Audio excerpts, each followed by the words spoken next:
আমি কি দিয়া বুঝাইতাম? আম পাতা, জাম পাতা, বড়ই পাতার কোনো অভাব নাই। কোনো পাতা দিয়া বড়ই, কোনো পাতা দিয়া গরম জল করে না। বড়ই পাতার পানি দিয়া কেন গরম জলটা করে? আম পাতা কি দোষ করলো? জাম পাতা কি দোষ করলো? বড়ই পাতা দিয়া কেন গরম জল করা হয়? এই কথা দিয়ে কোনো মৌলবি কয় না। লাল কাপড়, নীল কাপড়, হলুদ কাপড়, কত কাপড় দেখলাম। কবরের কাপড়টা কেন ভাইজান সাদা? এই সাদা দিয়া কেন দাফন করা হয়? এই কথা দিয়ে পৃথিবীর কোনো মৌলবি কয় না রে। এ আমার যুবক,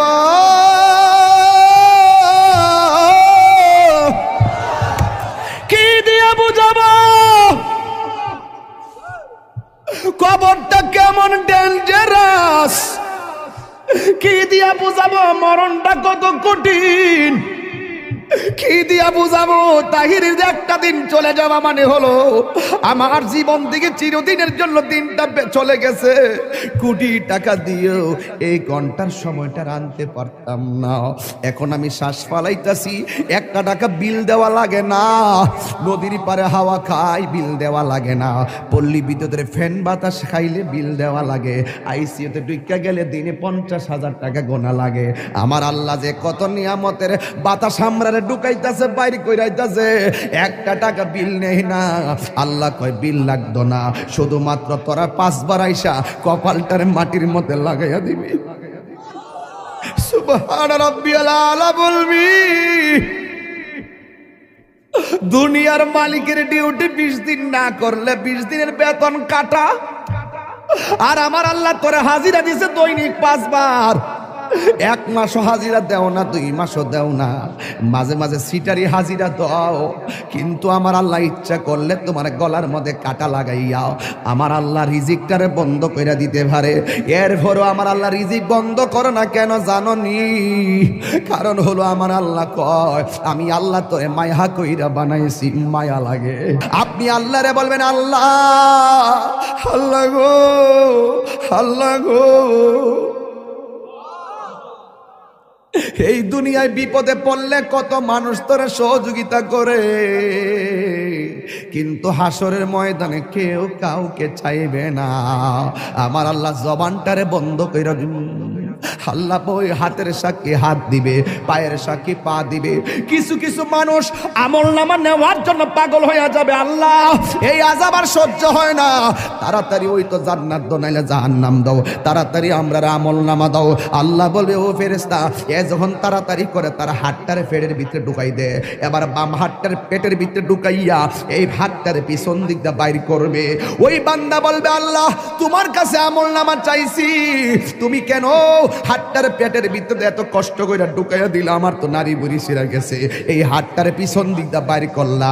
আল্লাহ বলবে তুই না আমলনামা চাইছস, তাহলে পিছন দিক দিয়ে তাকায়া দেখ। এবার ডাক দিয়ে বলবে আল্লাহ আমি তো তাকাইতাম পারি না, পিছনে কি দিছো আমি তো দেখি না। আল্লাহ বলবে ও ফেরেশতারা, ও আমলনামা দেখতে চায়, গাটটারে ভাঙ্গা দে। এবার গাটটা ভাঙ্গা পিছন দিক দিয়ে ফিরাইয়া দিব, তাকাইয়া দেখবো তার হাতের মধ্যে জাহান্নামের টিকিট। হায় রে, অনেক মানুষ আল্লাহর কাছে হাসরের মাঠে পানি চাইব, আল্লাহরে কইব আল্লাহ পানি পান করবো, পানি। আল্লাহ বলবে নাফরমানদের জন্য জাহান্নামের নিচ থেকে পুষ তুল, পুষ তুইলা দে পানি পান করার জন্য। জাহান্নামের নিচ থেকে পুষ তুলে দেওয়া হবে, ওই পুষগুলো তারা খাইতে থাকবে, সাথে সাথে জিহ্বাটা গলে পড়ে যাবে। আবার খাবার চাইবে, জাক্কুম নামক ফল দেওয়া হবে, গলার মধ্যে যাইয়া আগুনের কুণ্ডলিপি হয়ে যাবে। এই জন্যই তো মানুষের চেহারা দিয়া কাউরে আল্লাহ দোজখে দিবে না, এই জায়গার মধ্যে পশু পাখির চেহারা লাগাইয়া দোজখে দিবে। কারণ এই চেহারাটা হলো আল্লাহর কুদরতি রহস্য। কথা বলেন ঠিক কিনা? মানুষ হলো আল্লাহর রহস্য। ও যুবক, এই মানুষই আল্লাহ দুনিয়ার দিকে নিব, কত বাহানা কইরা নেয়। ইমানদারের রূহটা যেই মাত্র নিয়ে যাবে, আল্লাহ একটা ফেরেশতারে ডাক দিয়ে বলবে ফেরেশতা জান্নাত থেকে একটা সাদা কাপড় ল। একটা সাদা কাপড় লইব, সাদা কাপড় লইয়া বলবে ইমানদারের কাছে যাও। রূহটা আজরাইলে বের করার সাথে সাথে ওই রূহটারে তুমি কাফন দিয়া বাইন্ডিং কইরা ফালাইবা। ও যুবক, এমন ভাবে রূহটারে বাইন্ডিং বাইন্ডিং করব, এমন ভাবে বাইন্ডিং কইরা আসমান দিকে উড়াইয়া লইয়া যাইব, দেখতেই তো বড় ভয় লাগে। এমন ভাবে বুঝি তাহিরির বাইন্ডিং করব, এমন ভাবে বুঝি আপনারে বাইন্ডিং করব, দেখলই তো কেমন জানে লাগে, দেখলেই তো কেমন জানে লাগে। এইভাবে বুঝি আমার বাইন্ডিং করব। আল্লাহ বলে আজরাইল, হো আজরাইল রুহুটা লো। আবার কো জান্নাতের ফেরেশতা, আমার ইমানদারের রুহুটারে জান্নাতের সাদা কাপড় দিয়া বাইন্ডিং কইরা ফেলাইবি। এবার ফেরেশতা এসে বাইন্ডিং করে কইরা আসমানের দিকে একটা উড়াল মারে। এবার আসমানে যায়, প্রথম আকাশের ফেরেশতা কই, ও ফেরেশতা, যাওয়ার সময় দেখছি তোমার কোনো গ্রাণ নাই, কিন্তু এখন কোথায় থেকে খুশবু আসতেছে? কই এটা হইলো কথার কথা বলতেছে আর কি, যদি বাড়ি উড়ার ইমানদার হয় এমনে বলবে, এটা হইলো বাড়ি উড়ার ইমানদারের রুহু লইয়া যাইতেছি। সাথে সাথে প্রথম আকাশের ফেরেশতা এই রুহুটারে সালাম দিব। এবার দ্বিতীয় আসমানে গেলে সালাম দিব, তৃতীয় আকাশে গেলেও সালাম দিব, চতুর্থ আকাশে গেলেও সালাম দিব, পঞ্চম আকাশে গেলেও সালাম দিব, ষষ্ঠ আকাশে গেলেও সালাম দিব, সপ্তম আকাশে গেলেও সালাম দিব রে বাবা। এবার যাওয়ার পরে আমার আল্লাহ ডাক দিয়া কয়, ও ফেরেশতা আর সামনে নিস না, আমি আল্লাহ ইমানদারের জন্য একটা বাড়ি বানাইছি। আর সামনে নিস না গো, আমি আল্লাহ একটা বাড়ি বানাইছি। ওই বাড়িটার নাম কি? বাড়ির নাম হলো, কোরআনের ভাষায় হলো ইল্লিন। এই রুহুটারে ইল্লিনে রাইখা দে। আর এই দিক দিয়া বাড়ি উড়ার, এই আমার বাবার বডিটারে বাইন্ডিং করবার লাইগা বাড়ি উড়ার দোকান থেকে সাদা কাপড় আইনা বডিটারে বাইন্ডিং করলো। মানুষ আইব রে, এক নজর দেখিতে মানুষ আইব রে। বিষয়টা দিছেন খুব কঠিন। মানুষ আইব রে, এক নজর দেখিতে মানুষ আইব রে। দেহ কাচার অচিন পাখি, দেহ কাচার ও চিন পাখি, উইরা যেদিন যাইব রে, এক নজর দেখিতে মানুষ আইব রে। জিহাদ HD media, the Islamic content creator. আমার যুবক ভাইরা, আমার মুরব্বী বাবাজিরা, আমি দেখতেছি অনেকে নগদ 1000 টাকা দিতেছে, অনেকে 500 টাকা দিতেছে, 100 টাকা দিতেছে, অনেকে 10 টাকা দিতেছে। আল্লাহ, এই মাহফিলে হাজার হাজার মানুষ যারা এই মাদ্রাসার জন্য টাকা দিয়ে দিতেছে, টাকা দেওয়ার প্রতিযোগিতায় মাঠে নেমে গেছে, আল্লাহ মেহেরবানি করে তুমি সবার দান গুলাকে তোমার দরবারে কবুল আর মঞ্জুর করে নাও। জোরে জোরে বলো না আমিন। আমার যুবক ভাইরা,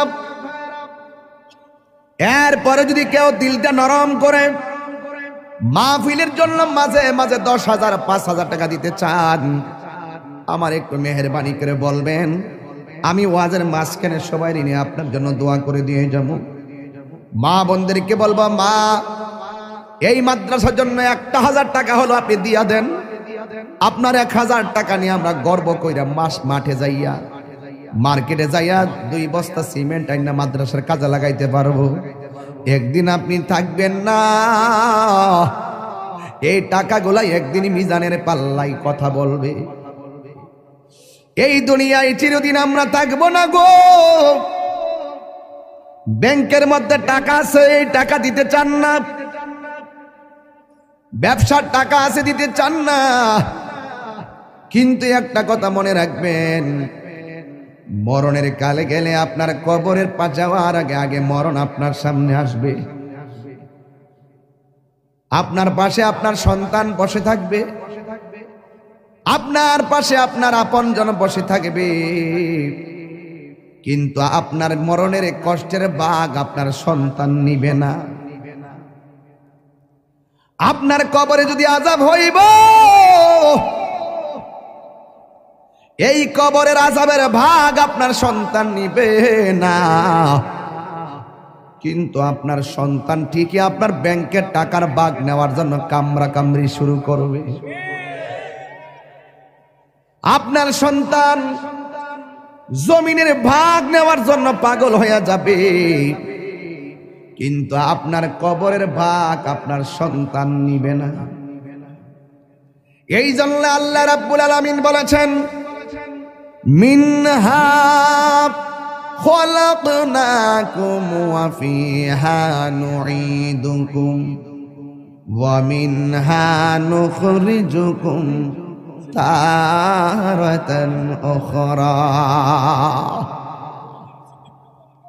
এই তো আমি পেয়ে গেলাম, দেখছেন ওয়াজের ভিতরে উত্তরপাড়া সিদ্দিক মিয়া মাছ ব্যাপারী, তিনি দিয়া দিলেন মাদ্রাসার জন্য ৫,০০০ টাকা।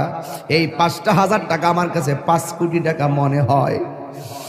এই টাকাগুলা মাদ্রাসার কাজে লেগে গেলে একদিন হয়তো সে কবরে চলে যাবে, এই সওয়াবটা তার কবরে ফ্লেক্সি হতে থাকবে। আল্লাহ আপনি তার দানটাকে কবুল আর মঞ্জুর করে নেন। সবাই জবানটা খুলে বলুন আমিন। আল্লাহ বলছেন, এই মাটি থেকেই তোমাকে সৃষ্টি করা হয়েছে, এই মাটিতেই তোমাকে দাফন করা হবে, এই মাটি থেকেই তুমি একদিন হাসরের ময়দানে উঠবে। আমার যুবক ভাইরা গভীর মনোযোগ, আমাকে বিষয় দিয়েছে কবরের আযাব আর হাসরের ময়দানের ভয়াবহতা। এই ওয়াজগুলো আমি প্রতি মাহফিলে করে দিলটা নরম করে দেওয়া লাগবে। বন্ধুরে আমার, ও বাড়িউড়ার বন্ধুরা, কুস্তি শাহবাজপুর সাজদাপুরের বন্ধুরা, মাশাআল্লাহ। কোন জায়গা? জাঙ্গালপাড়ার জনাব মোশাররফ হোসেন প্রবাসী, তিনি দিলেন ৫,০০০ টাকা। জোরে করে মারহাবা। আয় রাব্বুল আলামিন, এই দান তুমি কবুল করো, মঞ্জুর করো। আল্লাহ আমি কবরের আলোচনা শুরু করে দিলাম। রিয়াসত বাড়ির আক্তার মিয়া ২,০০০ টাকা। জোরে করে মারহাবা। এই নগদ যারা তুলছেন টেহাড়ি গইন্না আমার কোয়েন কত টাকা উঠছে? আপনারা কেডা কেডা টেহা দিচ্ছেন হাত তোলেন। নগদ কে কে দিচ্ছেন হাত তোলেন। মাশাআল্লাহ অনেকে দিছে, আলহামদুলিল্লাহ। আমার মনে হয় সবাই যদি অংশগ্রহণ করেন মিনিমাম ৩০-৪০ হাজার টাকা ওঠার কথা। এরপর আমি গইন্না দিক খালি কত উঠছে টেহাটা গনেন। কেডা? উত্তরপাড়া হোসেন মিয়া দিছে, উসন মিয়া দিছে ২,০০০ টাকা। মারহাবা। স্কুল ভাড়া উসন মিয়া দিছে ২,০০০ টাকা। মারহাবা গন। কেউ রাগ করবেন না, গুসা করবেন না। যারা দিবেন তারা জিতে যাবেন, যারা টাকা দেওয়ার পরে খুশি হয়ে মারহাবা বলেন আপনারা ধন্য হয়ে যাবেন। আর যারা মনটা খারাপ করে ফেলবেন আসামি হয়ে যাবেন। জনাব মোহাম্মদ রুমুজ আলী দিছেন ১,০০০ টাকা। আয়ত আলী সর্দার বাড়ি রুমুজ মিয়া, আয়দুল আলী সর্দার বাড়ি রুমুজ মিয়া দিছে ১,০০০ টাকা। মারহাবা করেন। আচ্ছা, এখন যারা টাকা দিব আপনারা লিখকে ফেলাইবেন, পরে আমার কাগজটা দিয়েন, আমি একবারে লাস্টে কয়ে দেব ইনশাল্লাহ। হ্যাঁ, আমি ওয়াজটা শুরু ঢুকে গেছি তো, এখন মনটা গেছে দিকে। হ্যাঁ, আর বাকি যা দিবেন আমার কাছে লিখকে দিয়ে দিলে আমি ইনশাল্লাহ ঘোষণা করে দিব। আর সবাই আজকে আমরা দোয়া করে যাবো। রাজি আছি নিবাজান? আপনারা এখন বাড়িউড়ার মানুষ, দিলটা নরম করে কন, আমাদের আসল বাড়ি কি বিল্ডিং না কবর? এই আওয়াজে মানি না, জোরে জোরে বলো বিল্ডিং না কবর? বন্ধুরে টান দেন, বন্ধুরে আমার, ও আমার যুবক ভাইয়েরা, আসল ঘরের নাম হলো কবর। এই কবরটাতে যাওয়ার আগে তো আমাদের কাছে আজরাইল আসবে। আজরাইল দেখলে তোমার কেমন লাগবে জানোনি? আমি আপনাদের কাছে জানতাম চাই, বাড়িউড়া গ্রামের মধ্যে আজরাইল আইসিনি? কথা কোন আইসিনি? দাদারে লয়া গেছে আজরাইল আইসা, দাদিরে নিয়া গেছে আজরাইল আইসা, আমারও নিয়া যাইব আজরাইল আইসা। আমার নবী বলে আজরাইল বড় ভয়ঙ্কর জিনিস। এই আজরাইলের চেহারাটা দেখলে অনেক মানুষের হাড্ডিগুলা খুলে যাবে। আজরাইলের চেহারা দেখলে অনেকের রগগুলা টাস টাস করে ছিঁড়ে যাবে। আজরাইলের চেহারা দেখলে অনেকের হাড্ডিগুলা চুরমার হয়ে যাবে। এই মুহূর্তে যদি বাড়িউড়া আইল্যান্ডের মধ্যে মোটর সাইকেল একটা উল্টায় পইরা যায়, পা ভাঙ্গা যায়, এক্সরা মেশিন দিয়ে ট্রাই করে কেমন ভাবে ভাঙছে, এই দুনিয়ার ভাঙ্গার মধ্যে পরীক্ষা করে দেখে কেমনে পাটা ভাঙছে। কিন্তু আজরাইলের থাবাই যে তোমার হাড্ডি চুরমার হয়ে যাবে, এটা ধরার মতন কোনো মেশিন এখন আবিষ্কার হয় নাই, যেমন ভাবে হায়াত কিনার ফ্যাক্টরি এখনো আবিষ্কার হয় নাই। কথা বলেন ঠিক কিনা? আমার যুবক ভাইয়েরা, আমার নবী বলেন আজরাইল দেখলে বেঈমানগুলো এমন পাগল হয়ে যাবে, তার পাশে তার সন্তান বসে থাকবে, তার পাশে তার আপনজন বসে থাকবে, কিন্তু তার কষ্টের ভাগ তার স্ত্রীও নিবে না, তার কষ্টের ভাগ তার আম্মাও নিবে না। এই জন্যই তো আমার নবী বলেছেন পৃথিবীর মধ্যে মানুষের দুইটা সিস্টেম, একটা হলো বেঈমানের জিন্দেগি, আর একটা হলো ইমানদারের জিন্দেগি। বেঈমানের জিন্দেগি করলে আজরাইলে তাবা খাইয়া রক্তগুলা পানি পানি হইয়া যাইব, পানি পানি হইয়া যাইব, মনের দুঃখ বলার কোনো জায়গা থাকবে না। কিন্তু যদি ইমানদার হতে পারো, ইমানদার হইলে তোমার কাছে আজরাইল আসবে, আয়সা ঘরের দরজার মধ্যে আজরাইলে তোমারে সালাম দিব, জোরে জোরে কি আল্লাহু আকবার বলা যাবে না? যুবক, আজরাইল আয়সা তোমারে সালাম দিয়া বলবে আল্লাহ আমারে পাঠাইছে আপনার হায়াতের জিন্দেগি শেষ দিকে, এখন আপনার রূহটা নিয়ে যাবো। ইমানদার বলবে আজরাইল আর দেরি করো না, তাড়াতাড়ি আমার রূহটারে লইয়া যাও, আমার এই দুনিয়া ভালো লাগে না গো। আর দুনিয়া সিজনুল মুমিনিন, দুনিয়াটা হলো মুমিনের জন্য জেলখানা। বেঈমানরা মনে করে এই দুনিয়াটা হলো একমাত্র বালাখানা। ইমানদার ডাক দিয়া বলবে ও আজরাইল,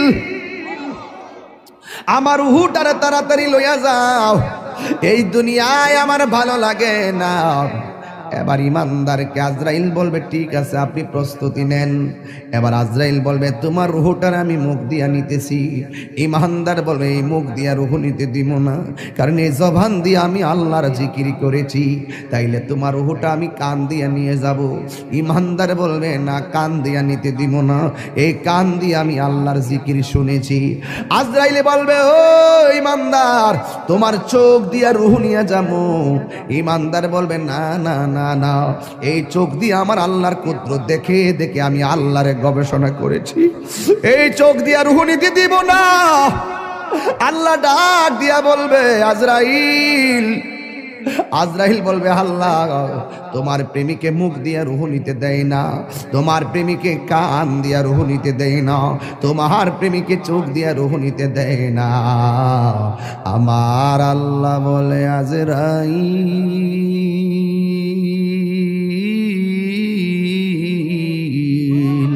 ও আজরাইল, আমার বন্ধুর রূহটা যদি নিবা, আমার ইমানদার বান্দার রূহ যদি নিবা, তাইলে তোমার হাতের তালুর মধ্যে আমি আল্লাহর নামটা লেখো, আমি আল্লাহর নামটা লেখো। হাতের মধ্যে আল্লাহর নামটা লিখবো। আল্লাহর নামটা কেমন জানেননি? কয় আল্লাহর নামটা আল্লাহু লা ইলাহা ইল্লা হুয়াল হাইয়ুল কাইয়ুম। এরপর আল্লাহর শব্দটার হামজাটা বাদ দিয়া দেন, তাকে লিল্লাহি মা ফিস সামাওয়াতি ওয়াল আরদি, লাহু লিল্লাহ শব্দের লাম বাদ দিয়া দেন, তাকে লাহু মুলকু সামাওয়াতি ওয়াল আরদি, লাহু শব্দের লাম বাদ দিয়া দেন, তাকে শুধুমাত্র হুয়াল্লাহুল্লাযী লা ইলাহা ইল্লা হু। এই জন্য আল্লাহর নামটা হলো আমার আল্লাহর ইসমে জাতের নাম। কথা বলেন ঠিক কিনা? अल्लाह अल्लाह क्या मुबारक नाम है, अल्लाह अल्लाह आशिकों का कम है, मकान चुश्ती नमाजी पंज़गाना फ़वाइलुल लिल मुसल्लीन अल्लज़ीना। जोरे जोरे के अल्लाहु আকবার বলা যাবে না। আমার যুবক, আজরাইল ইমানদার চোখের সামনে আল্লাহর নামটা যখন দেখবে, ওই ইমানদার আল্লাহর নামটা যখন দেখবে, সারা জীবন সে আল্লাহর নামে ফানা ছিল, সারা জীবন সে নবীর প্রেমে ফানা ছিল। ও যুবক রে, ইমানদার যখন শুইয়া শুইয়া আল্লাহর নামটা দেখব, তখন ইমানদার আল্লাহর নামের উপরে ফানা হইয়া যাবে। ও আমার দয়াল নামে এত গো মধু,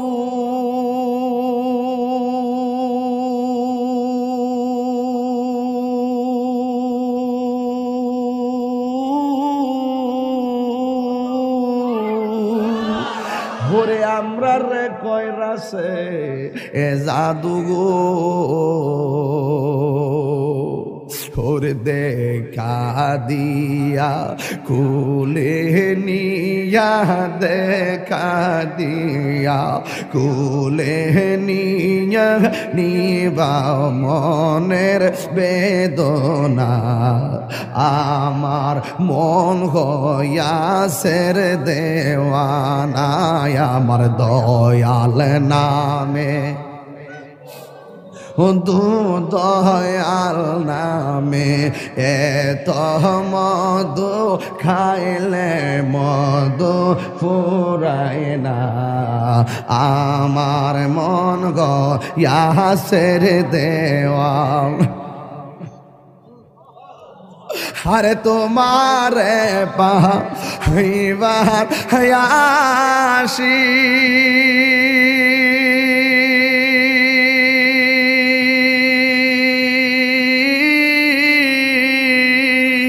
ঘুরতেছি কাঙালের বেশে গো, ওরে মরণ কালে দেখা দিয়া, মরণ কালে দিয়া নিবা ইয় যাত না, আমার মন হইয়াছের দেওয়া না, দয়ালে নামে এত মধু, দয়াল নামে খাইলে মধু ফুরায় না, আমার মন গয়াছের দেওয়া না, আমার মন গয়াছের দেওয়া না। একটা জবান বন্ধ রাখবেন না, জবানটা খুলে বলু সুবহানাল্লাহ। হে আমার বন্ধুরি, ও বাড়িওয়ালার বন্ধুরা, ও আমার মইনদের বন্ধুরা, ও আমার সাজদাপুরের বাবা, কুস্তির বাবা, বুড্ডার বাবা, যত জায়গা থেকে আসছে রে বাবা, ও মল্লেশ্বরের বাবা, আমার আল্লাহ বলে আজরাইল তোমার হাতের তালুর মধ্যে আমি আল্লাহর নামটা লেখো, আল্লাহর নামটা দেখে ইমানদার আল্লাহর নামে ফানা হইয়া যাবে। এই সুযোগে আজরাইলে ইমানদারের রুহটার সার্জারি কইরা লইয়া যাইব। ইমারে বাবা ছোট বাচ্চা মায়ের স্তন থেকে দুধ পান কইরা যেমনে ঘুমায়া গেলে টের পায় না, ইমানদার বাড়ি ওরা ভাঙ্গা ঘরে এমন ভাবে ঘুমায়া যাইব যারা পরিমাণ কোনো টের পাবে না। আর জোরে জোরে কন্যা আল্লাহু আকবার। এই জন্য আমার যুবক আল্লাহ কয় এই মাটি থেকে তোরে বানাইলাম, এই মাটিতেই তোরে দাফন করা হবে। আপনি চলে গেলেন, আপনাকে বড়ই পাতার গরম জল দিয়া গোসল করাইতেছে। কেহ লইল আতর লোবান, কেহ লইল জল। আমি কি দিয়া বুঝাইতাম? আম পাতা, জাম পাতা, বড়ই পাতার কোনো অভাব নাই। কোনো পাতা দিয়া বড়ই, কোনো পাতা দিয়া গরম জল করে না। বড়ই পাতার পানি দিয়া কেন গরম জলটা করে? আম পাতা কি দোষ করলো? জাম পাতা কি দোষ করলো? বড়ই পাতা দিয়া কেন গরম জল করা হয়? এই কথাতে কোনো মৌলবি কয় না। লাল কাপড়, নীল কাপড়, হলুদ কাপড়, কত কাপড় দেখলাম। কবরের কাপড়টা কেন ভাইজান সাদা? এই সাদা দিয়া কেন দাফন করা হয়? এই কথা দিয়ে পৃথিবীর কোনো মৌলবি কয় না রে। এ আমার যুবক,